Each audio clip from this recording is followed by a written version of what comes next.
We like to call it the Supernatural Hour. And now, our hosts. Hello, everybody, and welcome to another exciting episode of the Supernatural Hour. I'm Tim. And Raven. Jeff. And Chad. And we are going to bring you another exciting episode. I think we'll just jump right into our topic this week. This is a topic Deanne picked, so I'm going to kind of let her lead us in the topic this week. We are talking about some of those actually very famous. I know at one point, I believe it was Nicolas Cage bought her home. I could be wrong, and maybe it might have been the other home. I know he bought a home in New Orleans, and there's supposedly a curse on this home. I could be mixing up with a different person in New Orleans, because there was two.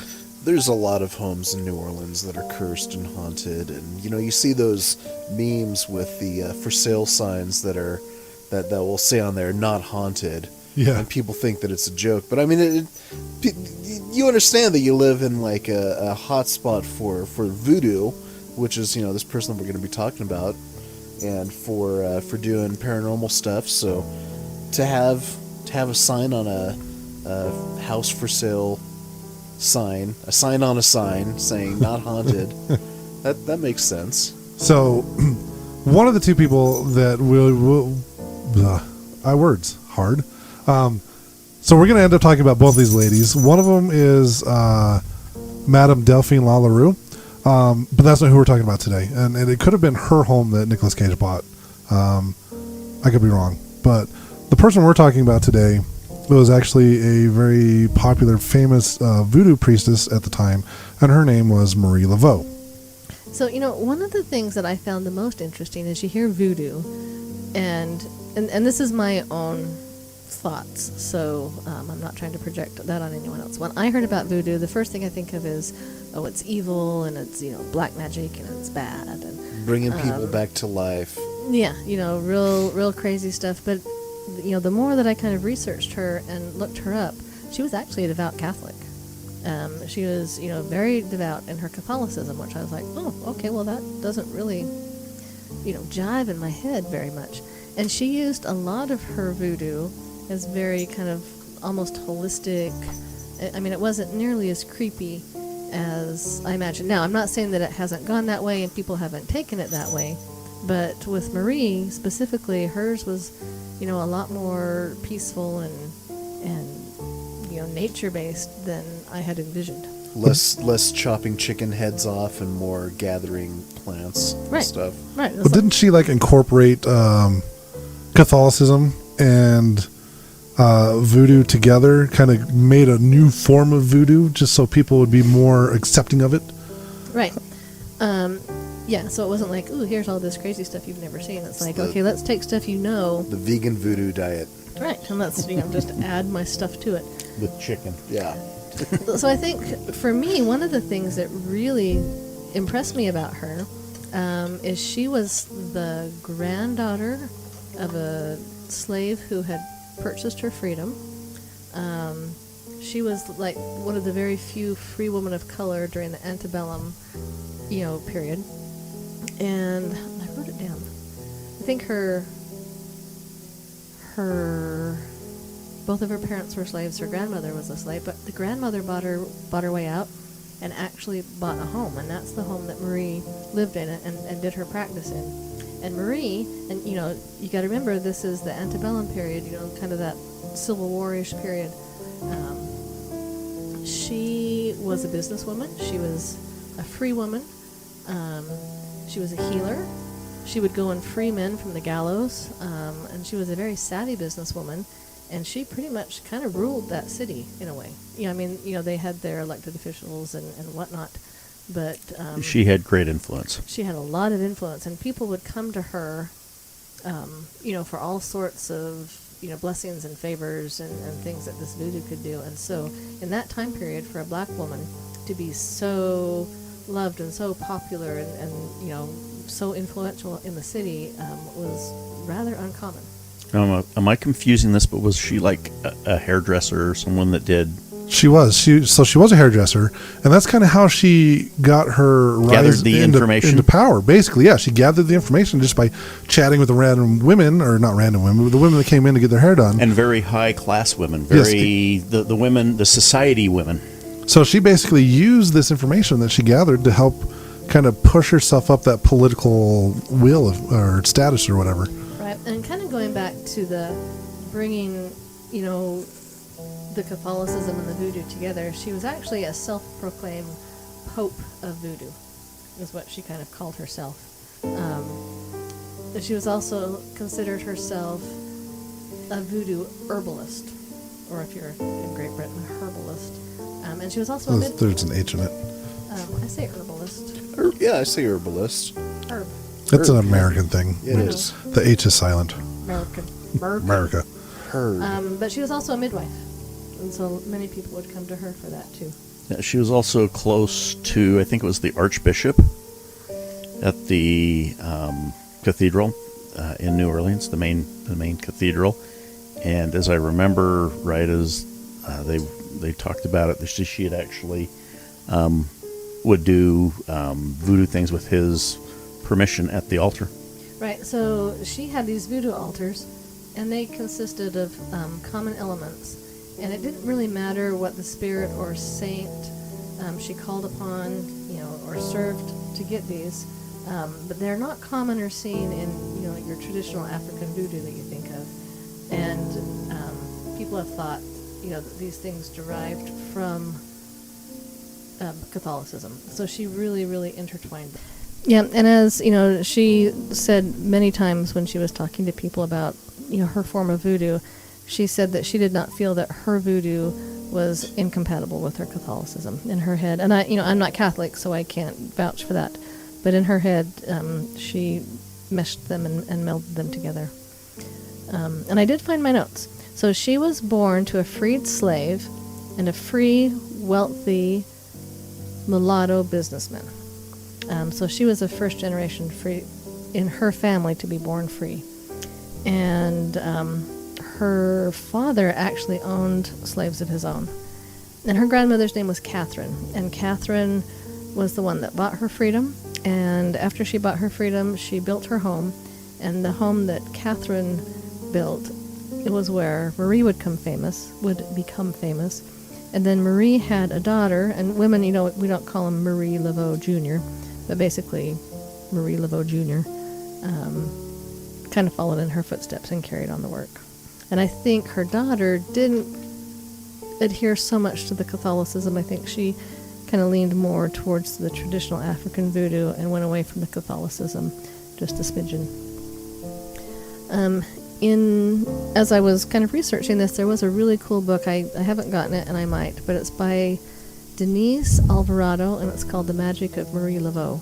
And it looked like it was a really good book. So if you're interested and want to read an interesting book, grab that one. One of the things I found interesting, too, is her grave, Marie Laveau, the original mom, is second only to Elvis on the most visited cemetery in the nation. She's in New Orleans. I went down to New Orleans probably about, 5-7 years ago for a convention. And in my downtime, I took one of those cheesy, bus rides around the city where you look at the different cemeteries and stuff. And I remember she was one of the more prominent graves that we visited. Like hers actually has people will come by and still burn candles and write stuff on her mausoleum. So yeah, she's pretty prominent. Right. You can actually still ask her for little favors, and you have to you write an X on her tombstone, and then you do whatever you want to do, to get her to give you this favor. And then they say if you get it, if it happens, you have to come back and circle your X so that people know that she helped you with your request. Yeah. And she is if you ever go there, she is in St. Louis Cemetery number 1 is the name of the cemetery that she's in. Now, I've never been there. It's definitely on my bucket list to go there, but I have seen pictures. And the cemeteries there look fabulous. Well, the ones that are in New Orleans itself, like the St. Louis Number 1 Cemetery, they are a little bit run down. They're right in the midst of the French Quarter. But you head a little bit outside. We went to this one, which is halfway between New Orleans and Kenner, which is northwest of New Orleans itself. But it's probably about 10 miles or so outside the city.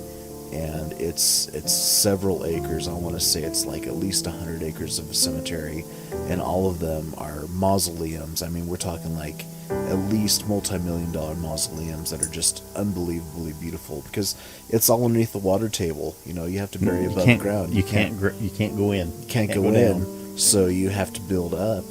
And this cemetery, that's all it is, just a walking mausoleum tour, and it's amazing. Some of the grave sites there. No, and you guys can correct me if I'm wrong, because this actually doesn't really have anything to do with Marie Laveau and her voodoo, but it has to do with the cemeteries. If you've heard the phrase, I wouldn't touch it with a 10-foot pole. Yes. So this is where it comes from, because they would lay the body kind of on top, and then behind there was a cavity.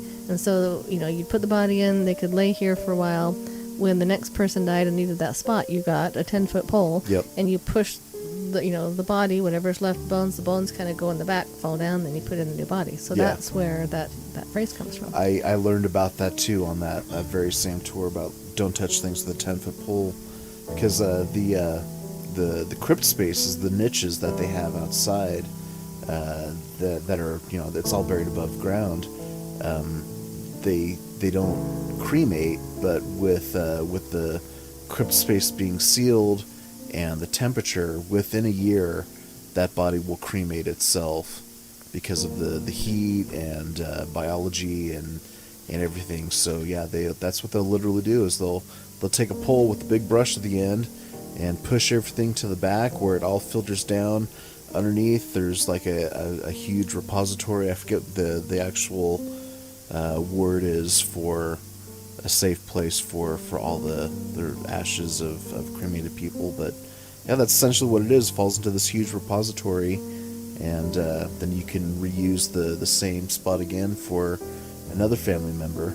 But I was just looking up her Marie Laveau's tomb, and it's covered in X's. There's flowers, there's there's poetry that people have written, there's all kinds of candles all over the place, and it's pretty cool to look at.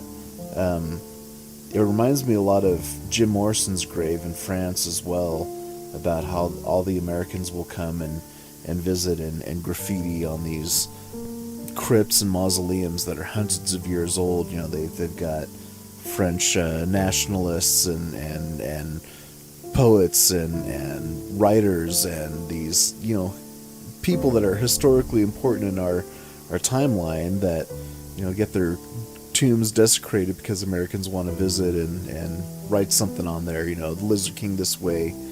But yeah, it's pretty cool when people will make a pilgrimage to see someone and upkeep their gravesite a little bit, whether it's just burn a candle or leave something behind. But I don't mean to ramble. Go ahead, Deanne. I'm sorry. Oh, no. Oh, you're totally fine. So, when I think of voodoo, one of the things I think most people think of is a voodoo doll. Yeah. Right? And, you stick pins in it, and then, the person, their stomach hurts. Everyone knows how this works, right?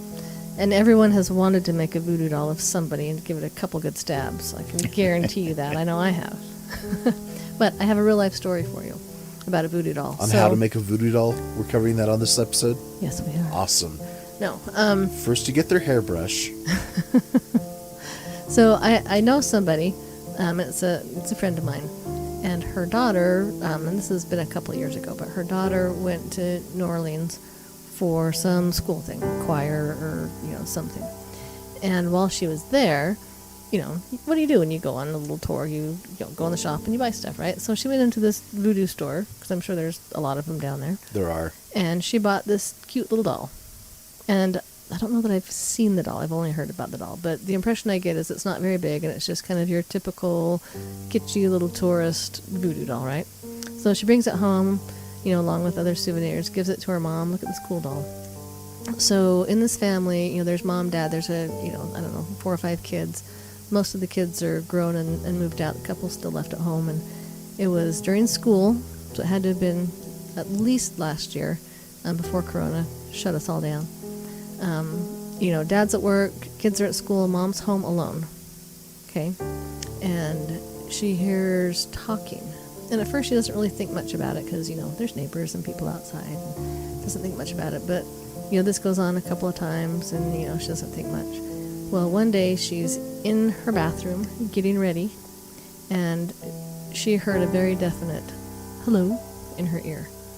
And it kind of freaked her out. Anyway, long story short, because I don't know the long story, she posted on Facebook, the little voodoo doll that my daughter brought home from this trip just said hello to me. Should I worry? No, it's natural. And Don't worry about it. I sent her a text. I'm like, do you need us to come over? You okay? Because we can come take care of that. And, she says, let me see what it does. Anyway, we never actually went over there. She said that it got to the point where it really freaked her out, and I think she threw it away. Because I asked her, I'm like, whatever happened? And she says that it was creepy, I threw it away. So somewhere in a landfill in Utah County, there's a haunted voodoo doll. An actual haunted voodoo doll. How do we know the spirit attached actually went with the doll and didn't just stay in her house? Well, I haven't heard any more. Okay. Haven't heard any more about secret whisperings. Even if it didn't stay at the house, I don't think it stayed with the doll because I don't know what spirit's going to haunt a landfill. Yeah, It but I probably don't found know. something else to be. There were spirits that haunted the Slob Whisperer's house. No one haunted my house. no, but I did tell her. I said, next time you have a haunted object, don't just throw it away. No, let me know. So There's better ways to take care of it. there's a common misconception with the voodoo doll where most people think that it's something that's used to harm only. Like it's something that, like you said, you want to hurt somebody, you stick a pin in their stomach or whatever. They were actually used to help, kind of like an acupuncture type thing. Show me where it hurts. Point on the doll to where you hurt. Yeah, it's similar to that. That's not show me how where it goes. show me on the doll where you need the pain relief. Yeah. But no, they actually used them to help people. It wasn't just to harm. So there was actually to every religion, whether it be paganism, Wicca, which is a form of paganism, voodoo, all of that. There's a good, well, maybe not. No, there's a good side and bad side to everything. But a lot of people they want to focus on, like you said, on voodoo being like just this negative thing, and it's not. It's actually a very positive religion, and if it wasn't for California's lockdown right now, I would be on my way to California. And I was actually gonna, when I was there, I was gonna meet my friend Jimmy Darling, who actually used to own an occult store called Pan Pipes in Los Angeles. And she actually is a practitioner of voodoo, or she says VooDoo is the proper pronunciation. I was going to sit down with her and actually do an episode on this with her, but because of the lockdown, voodoo rhymes. It has to be voodoo because it rhymes. So that's cool. Voodoo, yes, it does rhyme. So it depends on who you're talking to. Voodoo, VooDoo. Voodoo. Yeah, it's. I was gonna sit down with her and have a conversation with her on this subject, but because of the current lockdown that's going on in California, if I went there, I would have been stuck for 2 weeks, and I don't have a week of vacation. So, one of these days, I will get her on the show, and we'll have her tell her story about how she got into voodoo and things that she's learned throughout the years on this. But yeah, the dolls were actually used to help heal people and not just hurt. And a lot of people don't realize that. They, like you said, they all just focus on the bad side because voodoo is scary. Right. I mean, you think of the Disney movie Princess and the Frog, and that's got, voodoo in it. The bad guy's voodoo, and he's, really evil and scary looking. And no, I'm not saying you should run out and become, a voodoo follower. But it just didn't really give me that super evil vibe that I'd imagined. It's kind of like what we talked about Anton LaVey and the Church of Satan, where they focus more on like helping people, as opposed to like being this satanic cult that just wants to do all this negative and evil stuff in the world. Like, it just, I think it's a Hollywood thing. They just put this terrible spin on the religion. Not saying you should run out and be a Satanist either, but it's just the people they don't want to focus on the good that some of these religions can do. They all want to focus on the bad because that's more entertaining, I guess. Right, and I think people kind of like being scared. I don't know. I think that's why they go ghost hunting with us.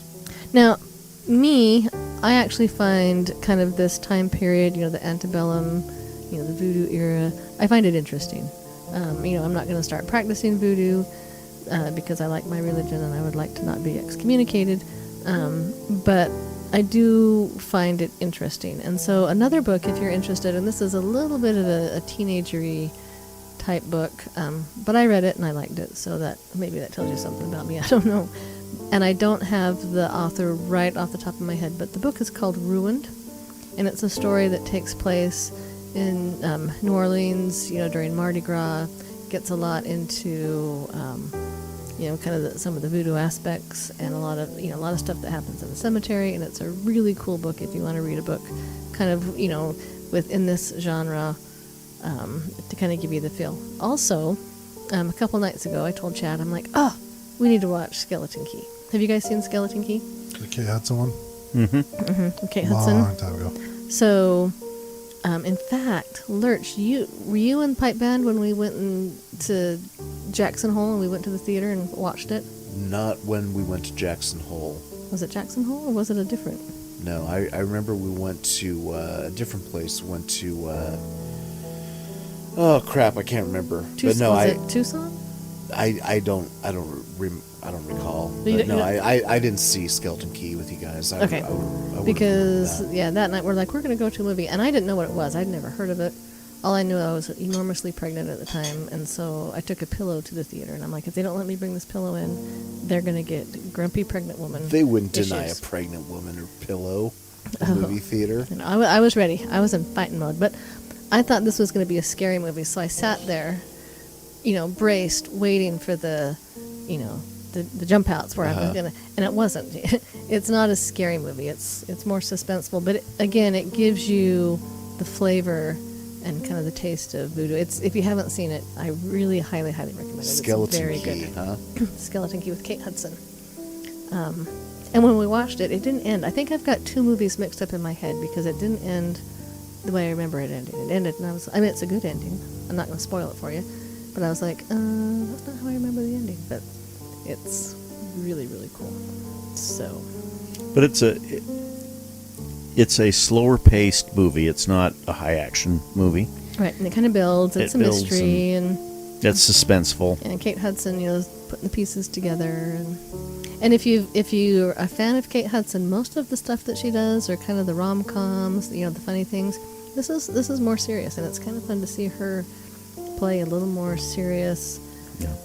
Role that's not as lighthearted as little darker material, which does deal with voodoo, and that's why we brought it up in this podcast. A good-natured nurse living in New Orleans quits her job at a hospice to work for Violet Devereaux, an elderly woman whose husband Ben, and that doesn't sound like Marie Laveau at all, is in poor health following a stroke. When Carolyn begins to explore the couple's rundown Bayou mansion, she discovers strange artifacts and learns the house has a mysterious past. As she continues to investigate, she realizes that Violet is keeping a sinister secret about the cause of Ben's illness. Dun dun dun! Yeah, and the actor who plays Ben is the same guy who plays Ollivander in Harry Potter. So, if you're a Harry Potter fan, you'll like this movie. Because they're the same. I can hear all the Harry Potter fans rushing out the door to go rent. To go to their Blockbuster to get... getting their Blockbuster video cards all dusted off and polished. And be kind, rewind. Do you think at this point they'd just be furiously typing out their cell phone so they could rent it on Redbox or something? Right? Download We're just going to stream it. We won't go outdoors anymore. Yeah. If you go outside, you'll get the corona. Does Comcast have it on stream? Can we just download it? I'm sure somebody's got it. Sure Between Hulu, Comcast, Amazon Prime, Netflix, HBO Max, I probably could name like 4 others that I don't know of. Yeah, we had it on Plex. It's So- insane too because we were just on vacation, and that's all that we have is like streaming services, Disney Plus and Hulu and Netflix, and we don't have cable TV. And so we went on vacation. They only have cable TV there. So my daughter's like trying to figure out which remote pauses the show. It's like, honey, that's it's live. It's she just doesn't understand that concept though. Kids are funny. Yeah. So my 8-year-old was out in the garage, and we have a big tall tower, full of CDs that we don't play anymore because we've ripped them and DVDs that we've ripped and put on Plex. And she goes out there and these kids are on Netflix, and you just see a little square on your screen. And so she comes in the house and she goes, "Mom, I found a bunch of channels in the garage." And I was like, "Channels? What are you talking about?" And she takes me out and shows me, and I'm like, she has no idea what these DVDs are. DVD collection. But they're channels. They found a whole bunch of channels. I don't feel old now. I surely don't feel old now. and there were these things called records. Yeah. If you want to get real old school, you probably grew up with 8-track. Yes. I barely remember 8-tracks. I don't remember 8-track, but yeah. And it would play, and then you'd hear a click, and it would go to the next track. And it would just cycle forever. My parents had a Muppets 8-track. Muppets and John Denver. That's what I would listen to when I was little. And this relates to VooDoo because It's old. Because we were practically born in the antebellum times. So yeah. Hang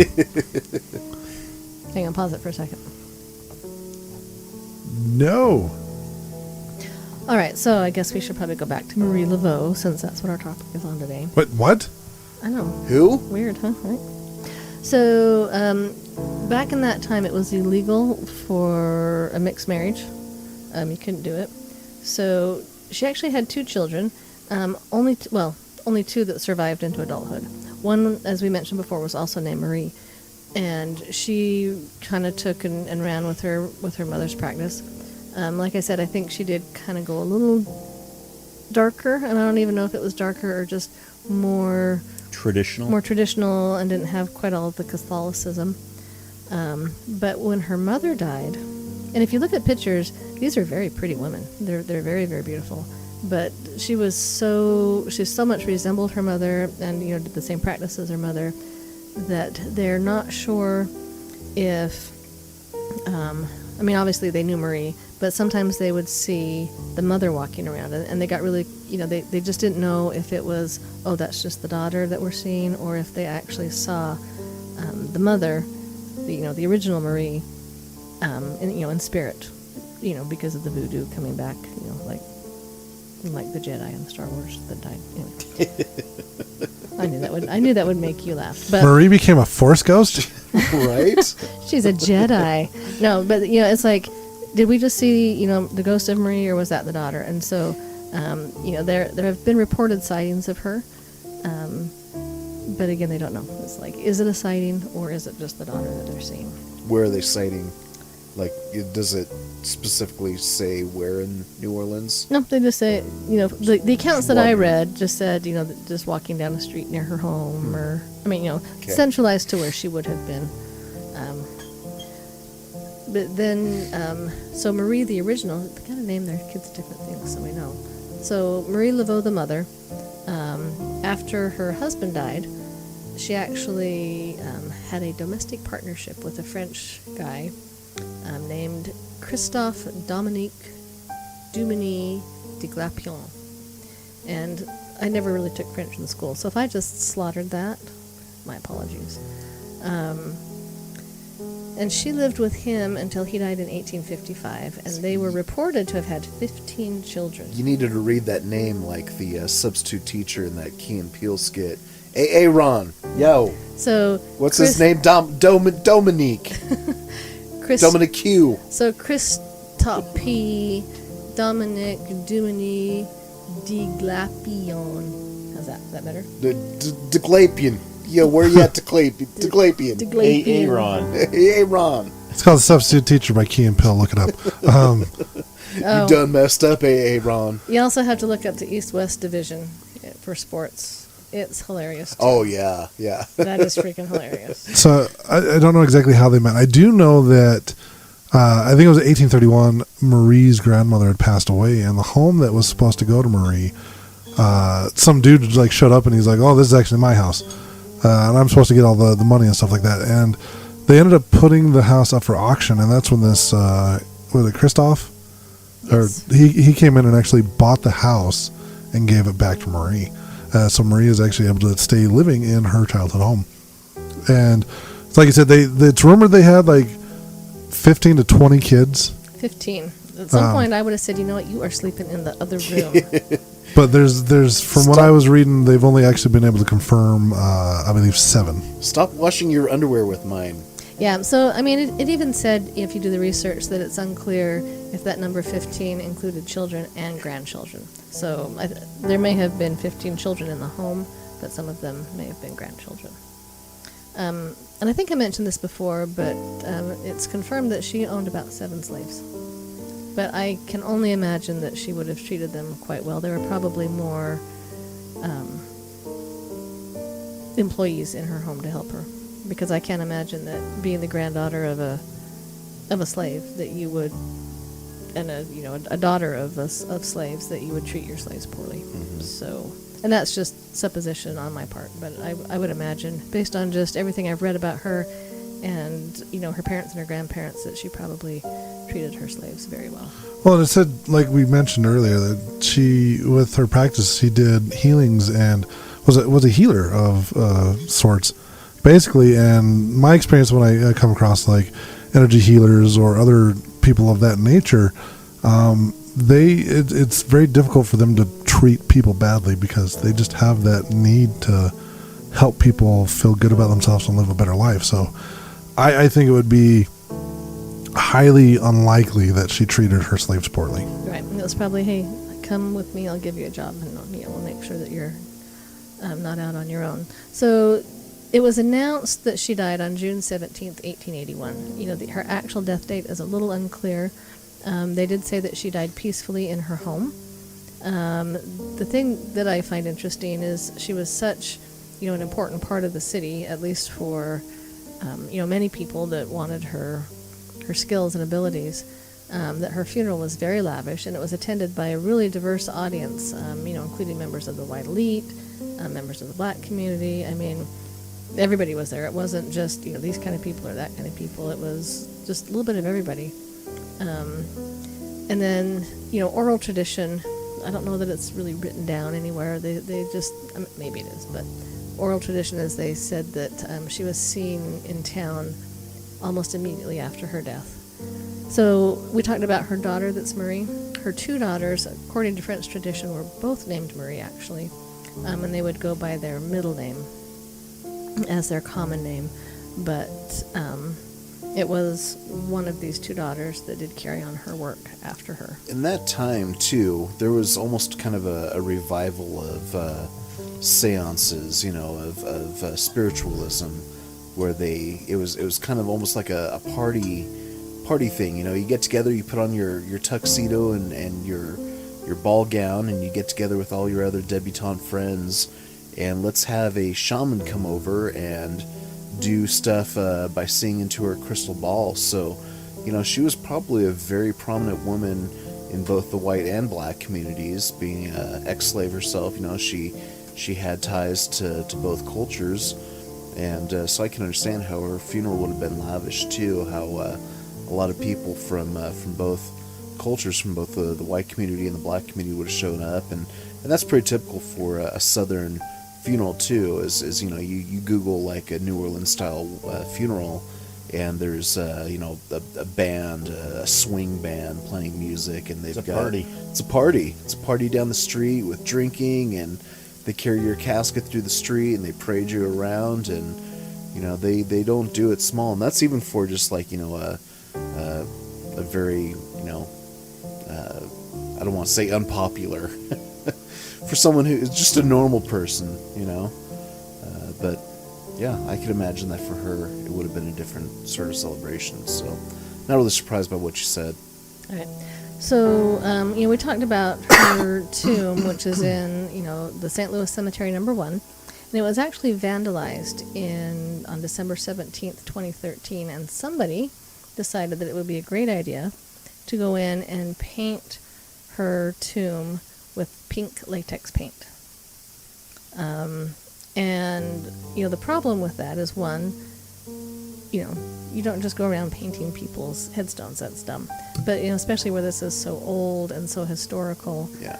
They removed the paint because the actual structure was made of an old plaster, and if you paint it with latex, it's going to seal in the moisture, and then the moisture is going to destroy it, the plaster. So the people who maintain the cemetery is the Archdiocese of New Orleans, and they decided to go in and pressure wash it rather than strip it with like a paint stripper. And some conservationists kind of criticized them because they said that was not the right way to do it, but either way, they did get the pink latex paint off, and because of that, you can't just go traipsing around her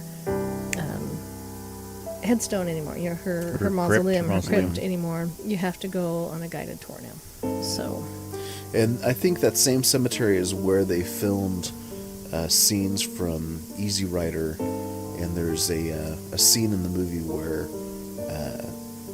what's the name, Hopper and Fonda are both tripping on acid, and they're all over this mausoleum that has like angels and stuff hanging from it, and I guess someone tried to recreate that scene themselves. I don't know if they were under the same influence, but they tried climbing on that mausoleum, and you have to climb up there about 10 or 12 feet, and it's a dome mausoleum that's probably about 20 feet in diameter, and so you have to climb up there, and then you're literally hanging on the side of this building, and it's I don't know how many years old, but I think they knocked off one of the little statues, so they just, I think they're just being careful with security, keeping people from vandalizing that grave and Marie's grave and all the other mausoleums that are in that area, especially in the downtown area. It's easy to get to in the French Quarter. There's kind of a lot of tourists, a lot of crime in that area. right. So one thing I think we have yet to touch on, we keep saying that she did all these things, and people go and ask for favors. Well, what are these favors?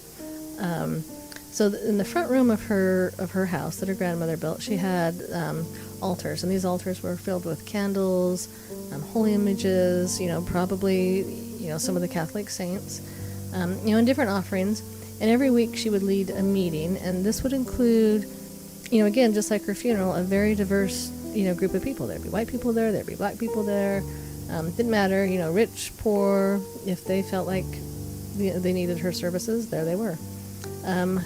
These participants, when they come, they would dress all in white, and they would chant and sing, and then they would leave offerings of liquor and food to the spirits that they were asking these favors from. So she would do these group meetings, but she also would have individual clients come, and she would give them advice on everything, from winning lawsuits, attracting lovers. And in fact, when she died, in the New York Times, her obituary said, lawyers, legislators, planters, and merchants all came to pay their respects and seek her offices. So, if you needed it, she could do it. Most likely. So, we've talked a lot about how it didn't matter what color you were, what walk of life you were. You'd go to Marie if you needed something.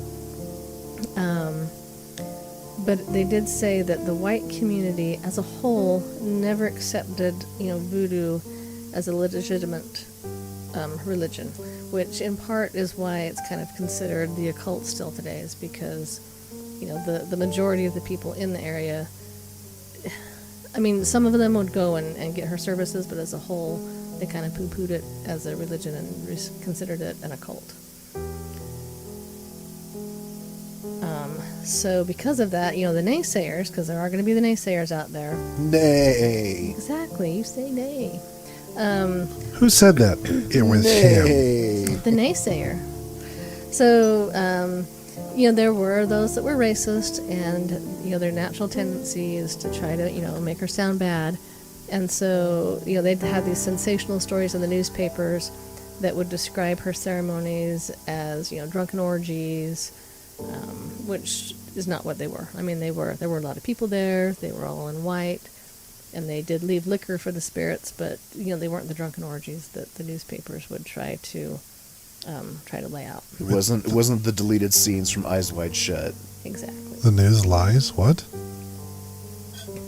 This is hundreds of years ago, or 100 years ago even. And it just got worse. I know. So, but during her lifetime, besides her religion and besides the voodoo that she performed, she did other acts of community service. She nursed people with yellow fever.